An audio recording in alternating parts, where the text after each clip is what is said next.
Demon Claw TV is proud to present the second game in our Frostgrave campaign, in which Vandred Hellforger, my glorious Chaos Wizard, is bringing the glory of the Dark Gods to the people of the Southlands. Now, apologies for my voice. I'm getting over a small dose of man flu and trying very hard not to turn into a follower of Nurgle, because I want to worship the whole pantheon in its majestic glory. All 5 of us made it to the Warlord to play Frostgrave on Saturday. Richard and James played a scenario using the Wildlands book. It sounded very much like they spent their scenario fighting the table as they were attacked by something that sounded suspiciously like rock zombies and had a very hard time cutting through their incredibly tough opponent. George, Alan and I played a scenario which combined The Well of Dreams and Sorrows and Genie in a Bottle, both from the main book.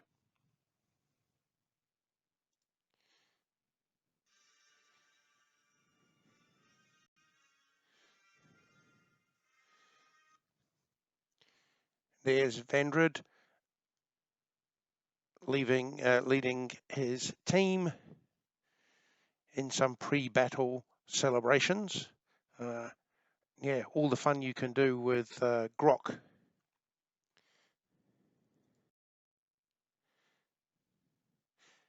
In this scenario, the well is an ancient elven shrine. I made this about 10 years ago for the climax of our Ghost Archipelago campaign. It's all scratch built out of extruded PVC sheet. The dome is actually a colander I bought from the supermarket, and then I plastered it, and I used a circular jig template to help me keep it circular, so I could identify which were high spots and low spots and fill in sand accordingly. All told, that plaster is quite heavy, and it's using some cake decoration pillars as spaces to hold it up. To add some more spice, one of the treasure tokens that we can encounter on the table is the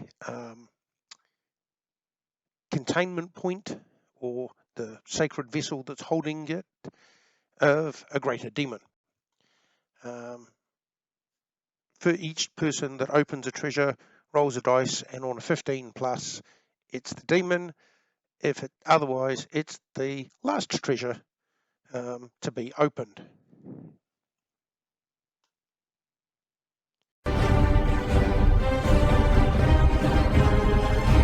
Here's Vandred leading his warband about on the table. Looks like they've been breeding. There's more of them at the end of the video than they were at the start. Yes, there was a bit of going around in circles in this advance, as you'll see. Initial spells included enchanting the bow on the new archer and casting strength on Morcar, the Chaos Knight. So the initial idea is that the apprentice Megara will lead the missile support group and provide fire support from a suitably safe position in the rear, while Vandred leads the armoured assault group into the thick of the action.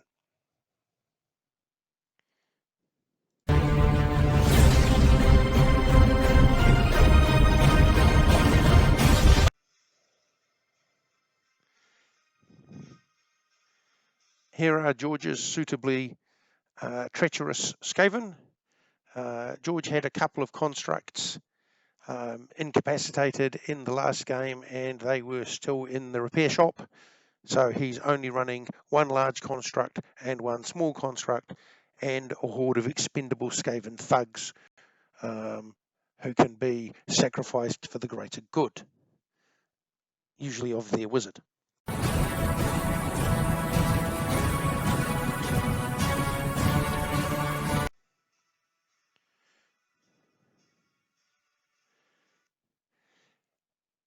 As a group of Chaos Beastmen, these are some very old metal Beastman models. For this outing, they got new shields and some more work on their bases. They're on round bases because I wanted them on round bases for Saga Age of Magic, which we've been playing on and off for the last few years. These Beastmen's mission is to get to the shrine and despoil it, after which nobody's going to get any bonus experience from drinking from the well, because nobody wants to drink from a well where a beastman has taken a dump in it.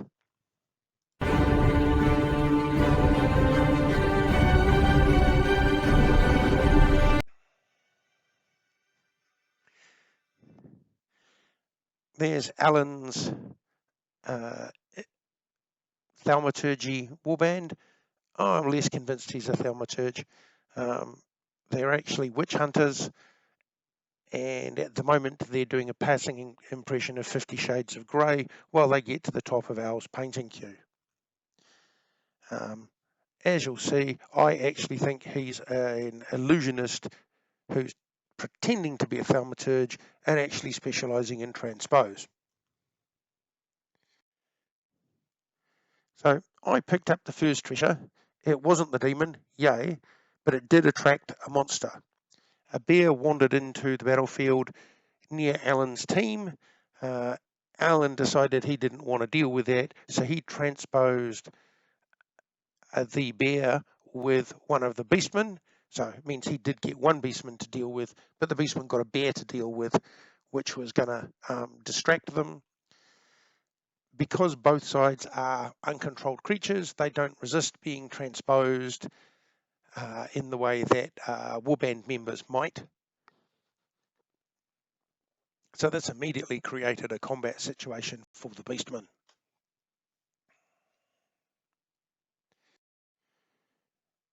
We had almost made it to the well.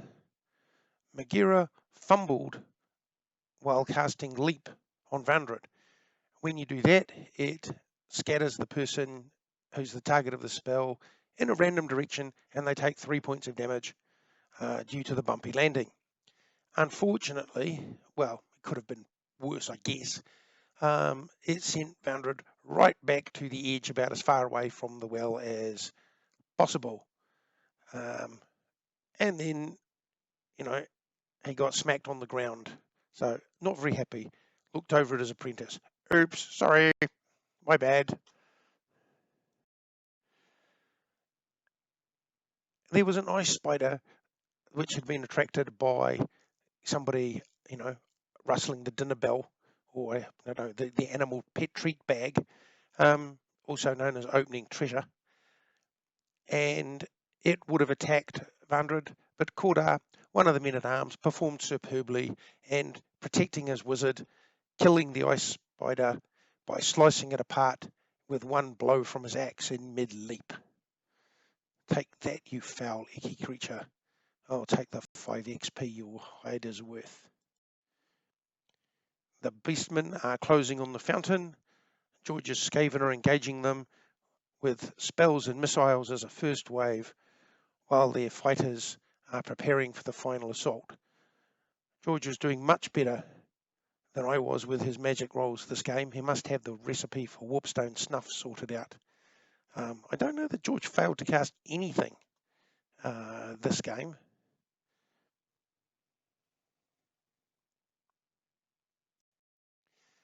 Alan has put down a wall of fog to prevent casual violence. The treasure near me and near the fountain is now the last treasure, so it's automatically the residence of the demon. Vandred is making up for lost time by racing back to the middle of the table, while Kordar is doing a great job of getting in the way, being a mobile cover and shield. I'm not particularly fussed by having to deal with the demon because I've buffed and enchanted my warriors and there are several of them waiting to have a go. My fire support unit is providing some support to the overall objective by killing off some beastmen. George's construct is menacing but without threatening my warband to try and discourage me from attacking his team by presenting it as a very high cost option. I think my archers killed a couple of beastmen during the game. So yeah, added to the general carnage.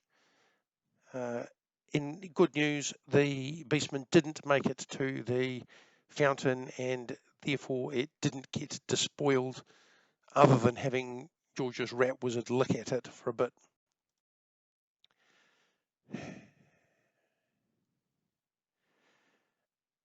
We unlock the demon. Morcar, the Chaos Knight, managed to lose the fight and take a bunch of damage from the demon, even though he is fight 11 with the support from his two colleagues. Sigh. So yes, not there. The infantryman with the enchanted axe managed to activate and do some damage to it, but it's still going. The other infantryman doesn't have a magic axe. Fortunately, when the demon attacks back, it's attacking Morcar the Knight because he has the lowest health rather than the infantryman who can't actually hurt it because he doesn't have an enchanted weapon. Megara has almost made it to the fountain. The last few beastmen fall before the combined assault of Alan and George's warriors, while my archers look for targets. My man-at-arms has fallen off the cliff. Probably somebody's bumped the table, so he's not actually a casualty, and he's not actually having an unauthorized lunch break in the middle of the battle. George's wizard now slurps from the well, so when I drink from it, there will be a slightly ratty aftertaste, perhaps. But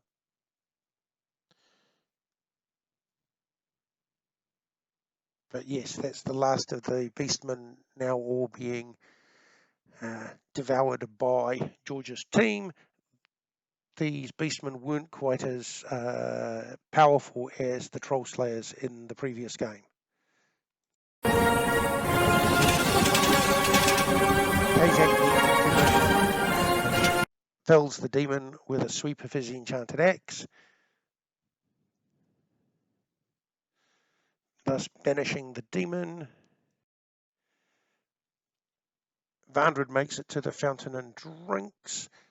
George has picked up his treasure, drunk from the fountain, and is now looking for opportunities to cast more spells.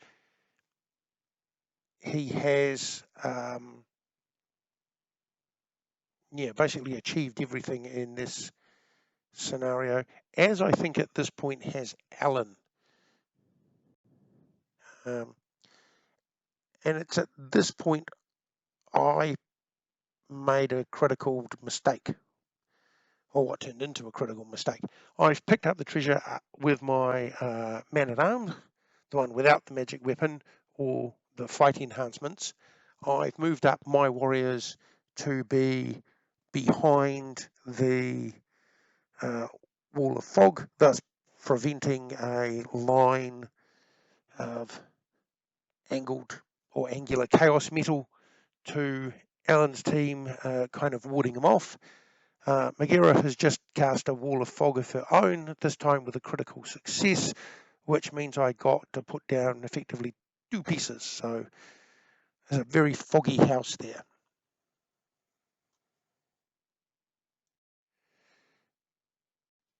Alan then embarked on a plan so cunning it could have been a professor of cunning at Oxford and was only slightly more likely than being able to navigate a asteroid field successfully. He cast Dispel on my fog, thus dispelling it. This gave him line of sight to the model carrying the treasure. He then transposed my warrior with his javelineer, which moved him between the two trees about where Alan's dog is now. I then failed to resist the transpose spell.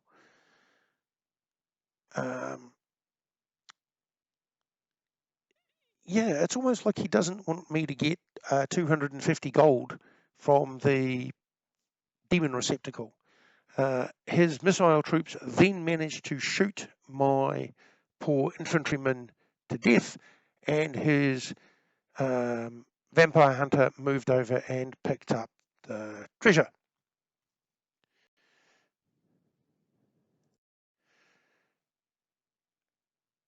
We were ecstatic with joy at this.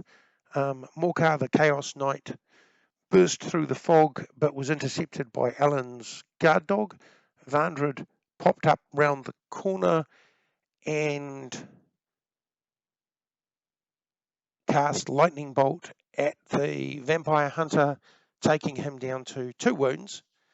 But curses.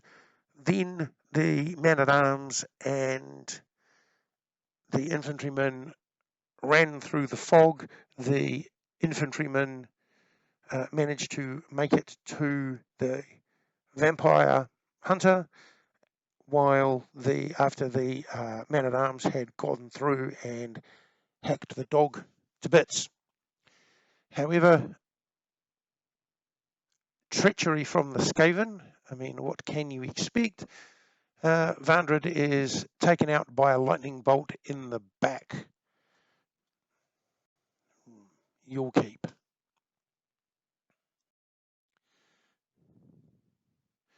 Magira did a great job leading the warband, but couldn't defeat both a wizard and their apprentice. Alan's javelineer didn't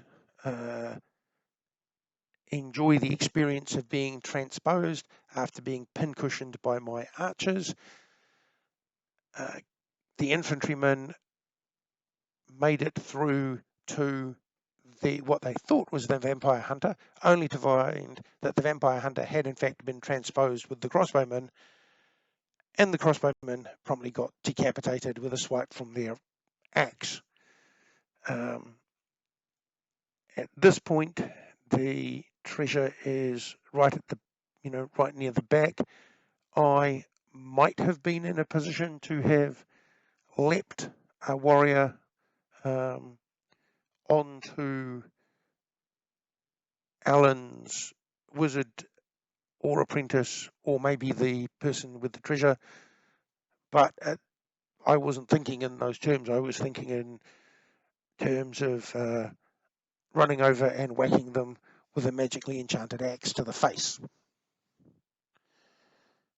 So Alan's warband ran, clutching my demon vessel, chased by my chaos warriors,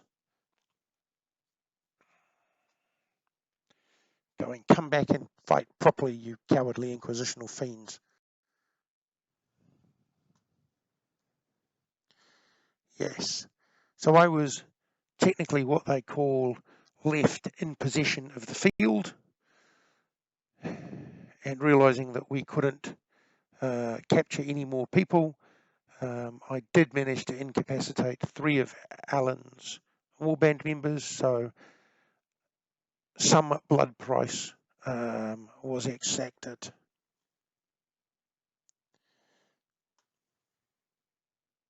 Right, here we are, back at Vandred's field after the game.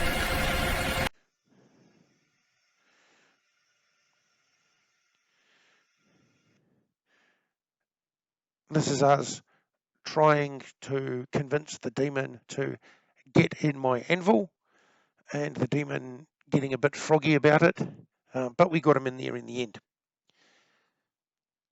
Fortunately, both my infantrymen and, even more importantly, Vandred recovered, and I got a grimoire and a small amount of cash. I also got buckets of bonus experience for killing the demon and discovering the demon, and from drinking from the well, plus the usuals from managing to cast some spells and things. Yes, Alan's crossbowman did actually die, so yes, there's a there's somebody that he has to go and replace, and I did manage to enchant 2 more weapons at the cost of my scroll of embed enchantment, and I did manage to write a new scroll. Yeah, I'm not too good at writing scrolls or embedding enchantments yet, so I usually manage to get one of those rolls per turn.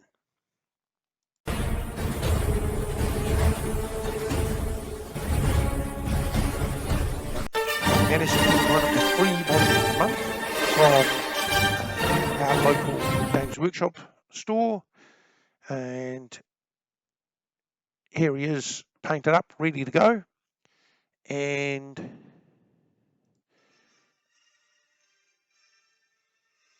I've painted up some of my Dark Oath models, giving me options of a bard, a barbarian, and an apothecary. For avoidance of doubt, the barbarian has the big sword, the bard has the drum, so I don't know, maybe Phil Collins in an earlier life, and the apothecary is the crazy looking priestess with the 3 bony spikes coming out of her back. The model actually looks like in her right hand she's holding a cricket ball and about to deliver a googly. I do like that the arms race that's evolving within our group as people demonstrate new spells and new tactics is spurring more modelling opportunities and making some troop types that might not be initially favoured, i.e. those with purposes outside of straight combat, look much more useful. Although those new Chaos Marauders that GW have just released do look rather nice.